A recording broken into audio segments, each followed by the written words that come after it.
Subarnapur TV को आपको स्वागत। महानदी को युवक डेईथिबा संदेह।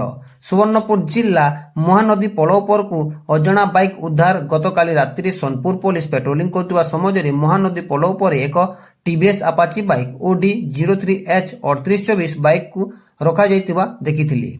बाइक रो नंबर टी बलांगीर जिला होइतिबा बेले पोल उपर बाइक टी रखी केही नदी को डेईथिबा संदेह करा जायछि। पुलिस पोल उपरे थिबा बाइक टी को उद्धार करी थाना रखिछि। युवक जनक किए ओ पोल उपर को डेइछंती ना केउ आड़े चली जाइछंती ता स्पष्ट जणा पड़ी नथिबा बेले सोनपुर पुलिस तदंत आरंभ करिछि।